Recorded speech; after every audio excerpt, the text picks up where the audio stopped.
Bonjour, donc nous sommes toujours au cercle Frédéric Bastiat à Dax où nous participons au 9e week-end de la liberté.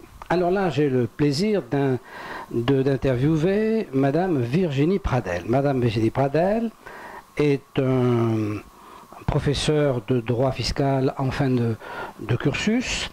Elle a mis en place l'Institut fiscal Vauban, qui est un think tank qui se propose de réfléchir sur le fisc. Et chose extraordinaire, quand même, c'est qu'en fait, elle va réfléchir sur le fisc, pas pour qu'on ait plus d'impôts, mais pour peut-être qu'on ait moins d'impôts. C'est un petit peu ça quand même. Vous trouvez que c'est excessif, la charge fiscale? C'est ce que vous nous avez dit dans votre conférence. Oui, exactement. Quand on fait quelques petites comparaisons sur différents impôts, donc l'impôt sur le revenu, l'impôt sur les sociétés ou les droits de succession, on constate, et c'est seulement factuel, il n'y a pas d'appréciation subjective, que les taux d'imposition français sont 2 voire 3 fois supérieurs, ce qui place en fait la France dans une situation d'exception fiscale, à savoir qu'elle surtaxe, alors que les autres pays sont quand même beaucoup plus raisonnables quant au niveau de prélèvement qu'ils opèrent sur leurs contribuables. Oui, vous nous avez donc expliqué ça, qu'effectivement la France est la championne. Donc je dirais que c'est un lieu commun de le dire dans la presse, etc. Mais vous le confirmez dans les chiffres que vous avez. Donc effectivement, la France est une exception. Mais une exception considérable, parce que par rapport à la moyenne des autres pays, c'est plus de 10 points, je crois, vous avez dit. Oui, c'est complètement fou. Alors si on prend le premier indicateur, celui des prélèvements obligatoires rapportés au produit intérieur brut, donc en France on est à 45%, alors que l'Allemagne est à 39%, donc il y a 6 points d'écart. Oui, 6 points d'écart. Et le Royaume-Uni est à 34%, donc c'est quand même 11 points d'écart, c'est considérable. Après, on a d'autres indicateurs, par exemple le taux global moyen d'imposition d'une entreprise, qui a été calculé par le cabinet PwC et exposé dans le dernier rapport Paying Taxes 2018. Le taux global moyen d'imposition d'une entreprise en France s'élève à 62,2%. C'est 2 fois supérieur au taux global moyen d'imposition d'une entreprise au Royaume-Uni et 3 fois supérieur à une entreprise au Danemark où le taux d'imposition globale s'élève à seulement 20%, 24%. Alors, effectivement, c'est assez rassurant de voir que les chiffres viennent corroborer les souffrances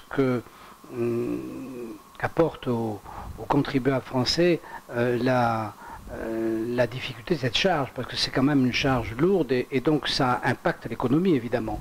Ça impacte l'économie. Donc, vous êtes jeune et vous avez cette pensée donc, qui est quand même complètement différente de la pensée précédente, des générations qui vous ont précédé, où la question était de dire il faut répartir, et pour répartir, on a tous les droits. Et vous avez l'air de dire, oui, mais attention, il ne faut quand même pas qu'on mette en l'air la productivité et la réalité économique. Donc vous pensez qu'il y a un rapport entre l'impôt, entre la pression fiscale et l'économie, vous pensez qu'il y a un rapport. Et ça, vous l'avez chiffré aussi?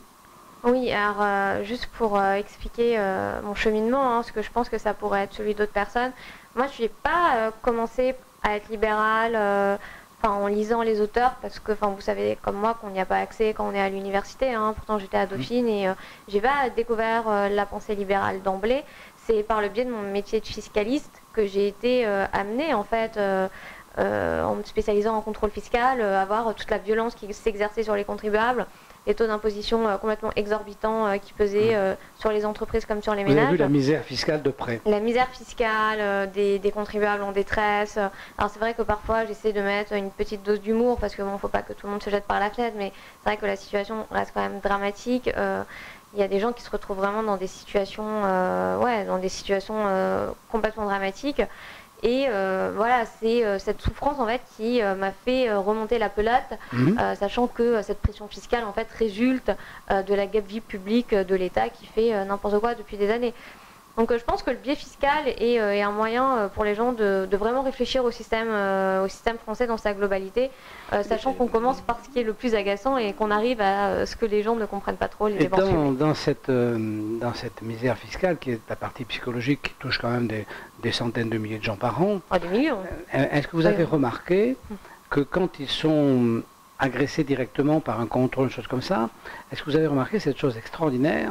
Ils ont l'impression que c'est eux qui sont visés, alors qu'ils ne prennent pas conscience que c'est un problème global. Et donc ils vont vers une défense très personnelle. Ils ont très peu tendance à se regrouper.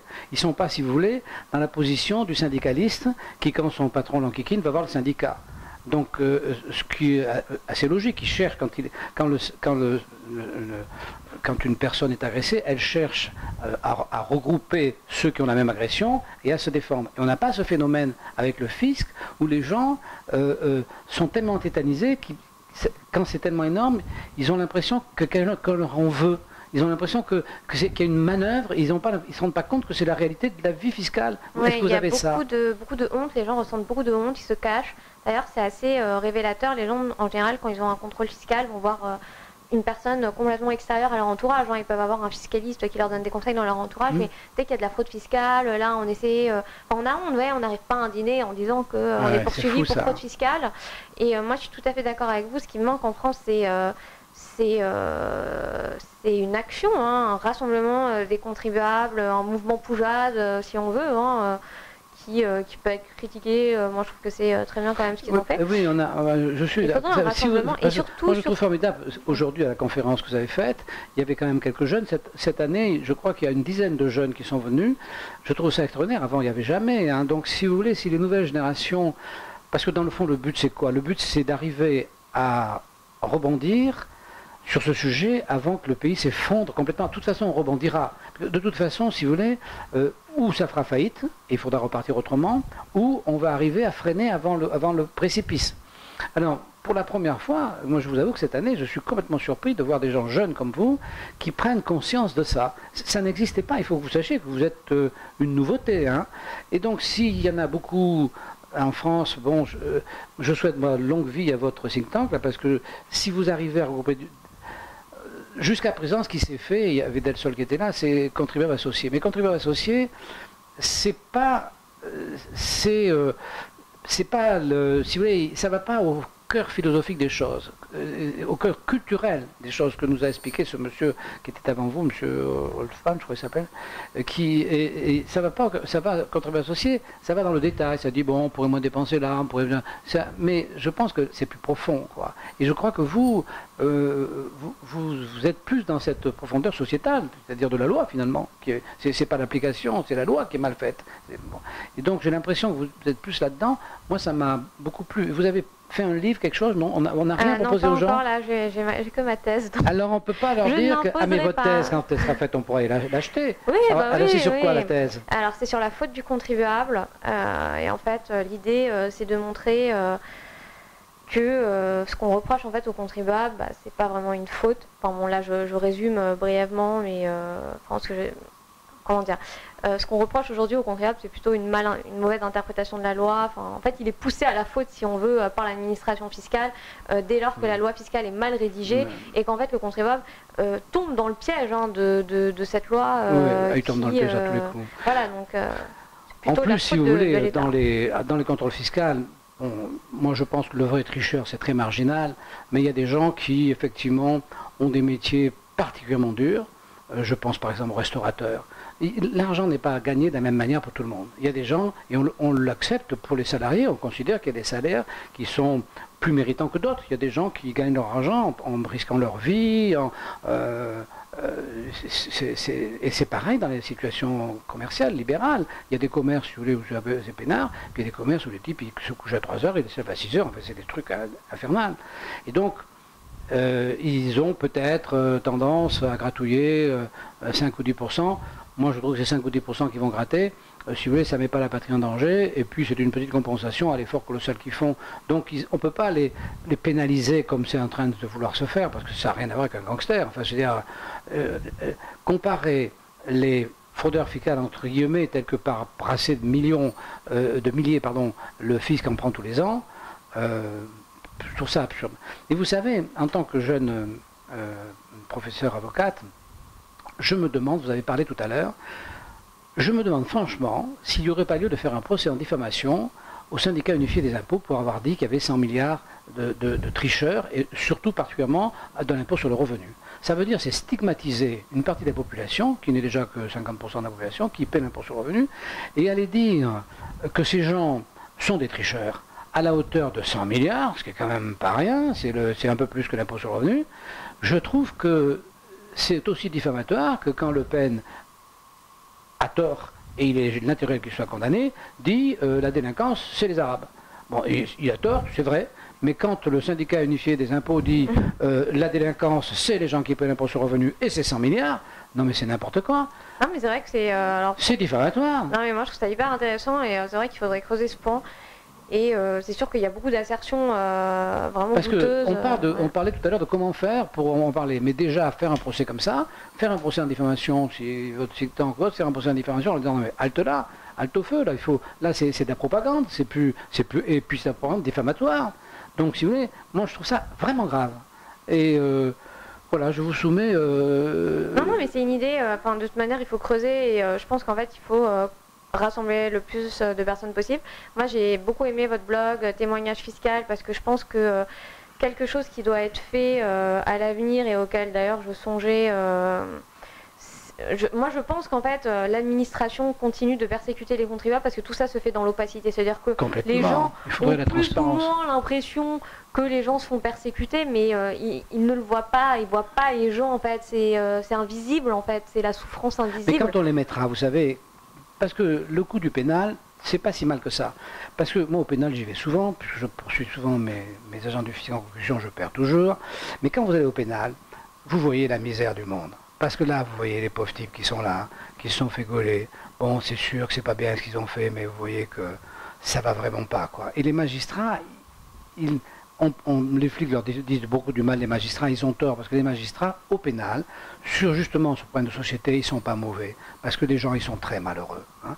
Et quand tout le fisc va aller au pénal, je pense que les magistrats vont certainement mettre le haut là à certaines pratiques fiscales qui sont déshonorantes pour le fisc. Hein, déshonorantes pour le fisc. Je suis tout à fait d'accord avec vous. Alors, ce qui est bien, c'est qu'il y a un caractère public. Moi, ce que je condamne, en fait, c'est l'instrumentalisation de la fraude fiscale, hein, la menace en fait qui est opérée par l'administration fiscale, alors qui était exacerbée via le verrou de Bercy, où clairement moi j'ai vu l'administration fiscale dire à un contribuable soit tu paies, soit je porte plainte pour fraude fiscale contre toi. Et imaginez, il y a quand même beaucoup de personnes qui n'assument pas d'avoir leur situation fiscale exposée en public.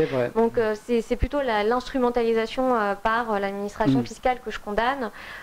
Aussi le fait, la double procédure, bon, ça peut être bénéfique, ça peut aussi porter préjudice aux contribuables dès lors que c'est un peu l'objet de ma thèse, c'est beaucoup plus facile de démontrer une faute du contribuable sur le plan pénal que sur le plan fiscal. Vous devriez rencontrer, je vais vous donner le numéro de téléphone de Claude Bouling, de Emmanuel Bouling. Il a ce problème, il est sur mon blog, il est un type remarquable et il a un jeune avocat de Montpellier qui s'occupe de lui, son affaire marche pas trop mal. Il avait la plus grande boîte de nuit de Paris qui s'appelait La Locomotive.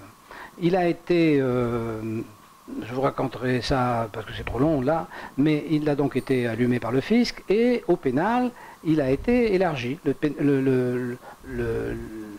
En cours d'appel pénal, on a dit non, il n'y a pas de dissimulation de recettes. Pas de PV. Eh bien, le fisc a continué à lui mettre le redressement sur dissimulation de recettes. En première instance, ils lui ont mis le maximum. Il a été en Conseil d'État, on lui a enlevé. Il est revenu en cours d'appel, ils lui ont partagé l'apport en deux. L'apport en deux, ça faisait quand même 12 millions d'euros. Hein. Donc, ça l'a étalé. Mais donc, si vous voulez, lui pense l'inverse. Lui pense que le pénal... En fait, ça dépend des circonstances. Je me suis mal exprimée. Il y a des cas dans lesquels vous allez avoir une appréciation plus favorable du juge pénal sur comme ça des questions de qualification juridique, parce qu'ils n'ont pas, là c'est des dissimulations de recettes.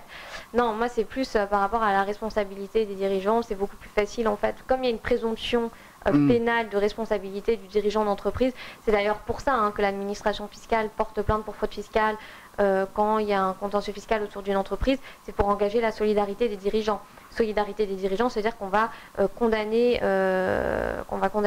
l'entrepreneur à payer les dettes de la société. Ça peut se faire que sur le terrain pénal. Enfin, il y a un autre biais qui est un peu plus difficile.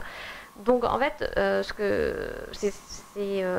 ça dépend du point de vue. Voilà, il y a des cas, dans le cas de monsieur, mais c'est vrai qu'il y a aussi des cas où c'est pas terrible, et dans tous les cas, ça pousse quand même à faire 2 procédures. Ça peut être plus ou moins bénéfique selon les cas. Enfin, moi, je trouve l'avantage qu'il y a, c'est que c'est une procédure publique. Quand on va au pénal, on peut amener des contre-arguments, on peut demander une expertise. Au pénal, on a quand même des moyens de demander une enquête plus poussée qu'on n'a pas.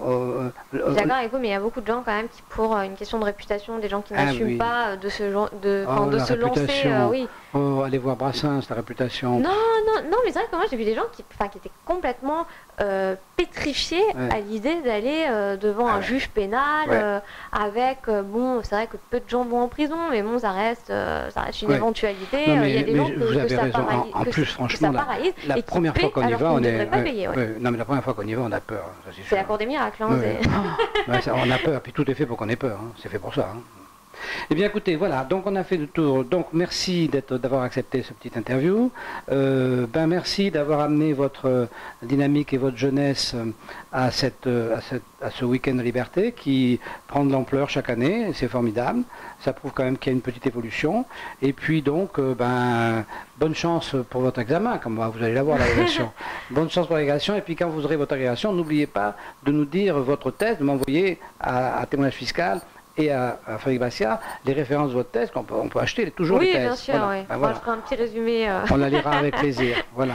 Bon, merci, à bientôt, au revoir.